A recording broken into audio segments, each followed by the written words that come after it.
Halo Indonesian, kita bersama lagi, saya dengan Pak Samsul Ramli dan masih dengan menyusun kebutuhan dan anggaran ya Pak Samsul. Masih dalam topik yang Kita sama. tadi sudah berdiskusi panjang lebar tentang masalah supply positioning model, kemudian tentang masalah bagaimana membuat Prioritas, prioritas segala dan macam. sebagainya. Nah sekarang, ujungnya setelah kita mengetahui skala prioritas kebutuhan kita sudah memetakan ke dalam supply positioning model ya. Kemudian kita kan harus memaketkan nih. Iya.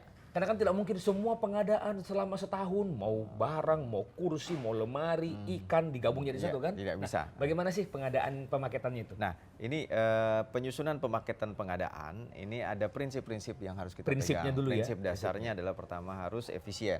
Efisien, Nah, satu. efisien. Ini kalau di private, efisien ini memang dipegang sekali. Oh ya. Kemudian kalau di public, nilai efisien ini kemudian dipadukan dengan yang namanya efektif. Efisien dan efektif. Sehingga efisien di private itu lebih pada bagaimana mengutamakan mendapatkan profit yang besar. Ya, sesuai dengan budaya organisasi lagi. Sesuai dengan materi budaya kita yang organisasi lalu. tadi. Kemudian yang kedua, itu harus mempertimbangkan tentang pertimbangan persaingan yang sehat. Mengapa? Kan yang penting beli aja yang termurah kan? Ini ketika terjadi persaingan yang sehat, maka faktor value, apalagi kalau di private, value-nya adalah profit kan tadi kan, faktor profitnya jauh lebih besar. Oh, jadi diharapkan dengan adanya persaingan yang sehat ini, maka efisien itu dapat terpenuhi. Nah, jadi tidak ada bias dan segala macam. Ya. Kemudian yang ketiga adalah kesatuan sistem. Nah, satu kesatuan sistem ini mengakibatkan satu kesatuan tanggung jawab, dan kemudian kalau satu kesatuan tanggung jawab akan lebih mudah mengendalikannya. Nah, kita bisa bayangkan ada beberapa barang yang terdiri dari beberapa part barang yang terdiri dari yang disediakan oleh beberapa penyedia. Ya. Kemudian kita gabungkan menjadi satu. Nah, kita bingung akan nanti barang ini atau produk ini nanti pertanggungjawaban garansinya, misalkan pertanggungjawaban kerusakannya dan segala macam ini dari siapa? Jangan sampai nanti kalau itemnya berbeda-beda, kemudian karena diharapkan ini untuk persaingan atau efisien, beli terpisah, digabungnya malah nggak nyambung. Misal contoh kita pengadaan mobil ambulan. Ya. Nah, ketika mobil ambulan ini adalah mobil ambulan emergency, yang kita perlukan sebenarnya karoseri. Betul. Tapi karena kita lihat ada ambulan di dealer, kita beli mobil ambulannya. Iya. Gitu. Padahal mobil ambulan tersebut bukan mobil ambulan emergency. Malah atau ambulan untuk umum gitu kan. Atau kadang-kadang beli mobilnya dulu kemudian dikaroseri. Wah, itu. Nah, ini jadi garansi dari mobil casing mobilnya kemudian tidak menjadi tanggung jawab dari karena begitu kita beli mobilnya kemudian dikaroseri, maka begitu ada kerusakan oleh karoseri ini, maka yang punya mobil atau yang produsen mobil itu tidak akan bertanggung jawab. Nah, ini kesulitan. Jadi satu kesatuan sistem. Kemudian yang keempat adalah kualitas. Kualitas apa? Kualitas kemampuan teknis. Ini salah satu kualitas kemampuan teknis ini maksudnya service level agreement-nya.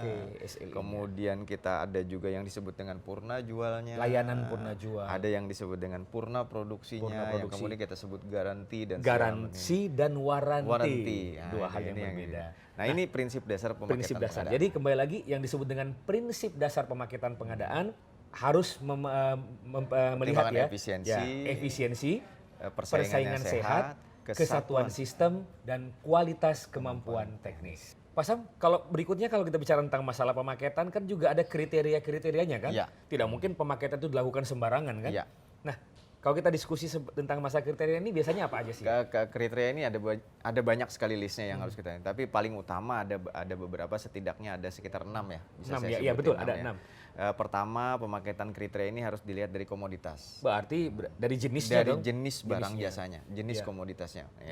Kemudian yang kedua adalah apakah ini kebutuhan rutin atau tidak.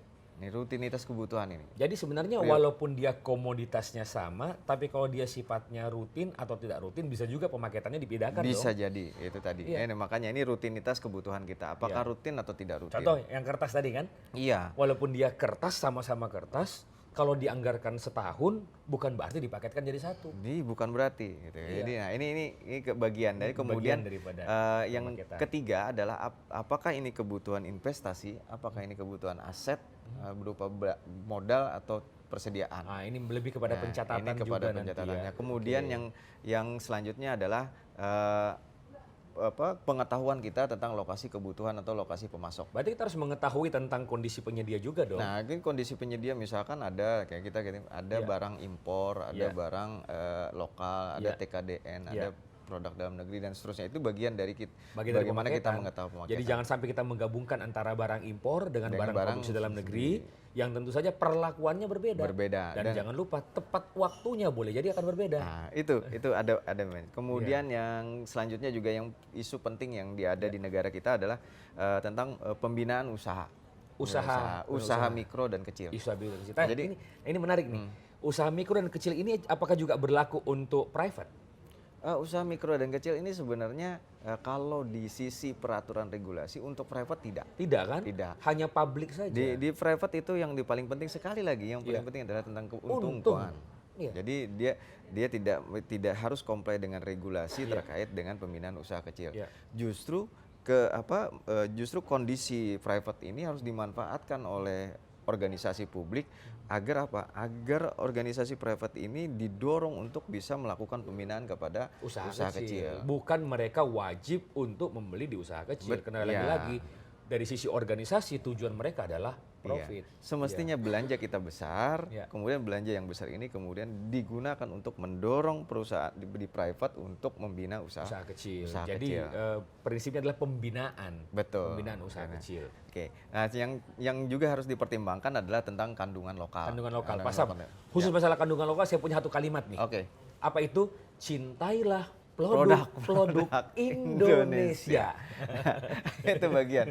Jadi ini masuk dalam kebijakan pemaketan. Jadi sekali lagi pemaketan pengadaan barang jasa itu adalah soal kebijakan. Bagaimana kita mengarahkan, menyusun strategi dan memprioritaskan kebutuhan dalam satu pemaketan pengadaan. Intinya adalah siapa lagi yang bisa menghargai produk dalam negeri kalau bukan kita sendiri. Itu terkait produk dalam negeri. Itu seperti itu. Nah, kemudian ini kan tadi hal-hal yang sifatnya untuk bagaimana pemaketan itu seharusnya nih.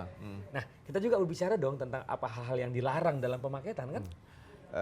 Dalam menyusun kebijakan pasti ada hal-hal yang didorong, ada hal-hal yang dilarang. Dilarang, betul. Gitu. Yang dilarang ini kemudian diatur kalau diatur dalam peraturan masing-masing. Di private itu diatur dalam peraturan direksinya. Kemudian di publik itu diatur dalam peraturan pemerintah atau peraturan perundang-undangan. Nah, dalam kedua peraturan ini baik publik atau private ini ada beberapa hal yang sama ya. Oh, ada beberapa hal yang sama. Ada juga mungkin yang berbeda juga Misal, ini di private dan di publik itu ada satu arah yang sama. Tidak boleh atau ketergantungan terhadap satu pemasok tertentu. Karena ini beresiko. Iya. Istilahnya jangan sampai kita memasukkan uang kita ke kantong yang sama gitu. Betul. Sekali hilang semua.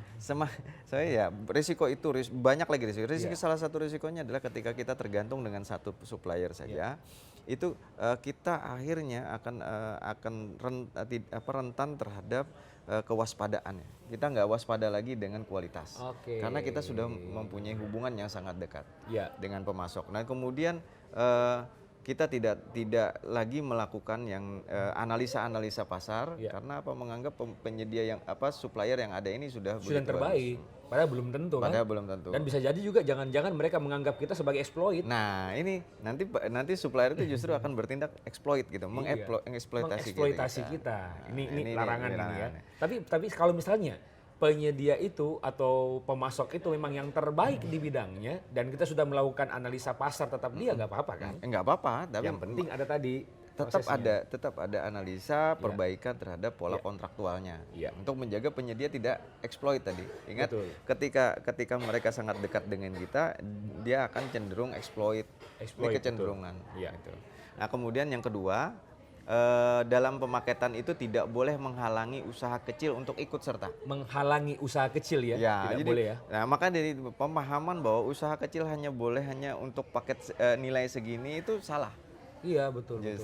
Jadi usaha kecil dipersilahkan untuk bisa mengikuti paket apa saja.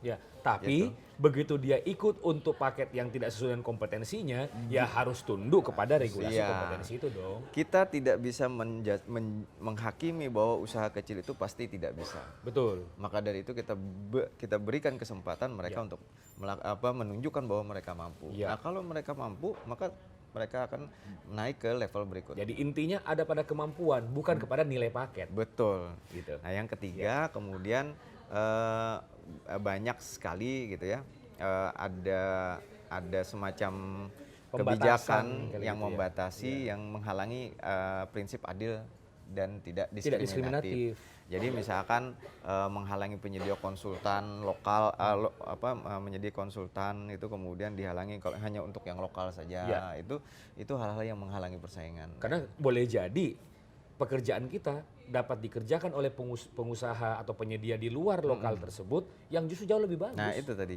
Jadi prinsip adil tidak diskriminatif dalam pemakaian. Kemudian ada juga menghindari persaingan.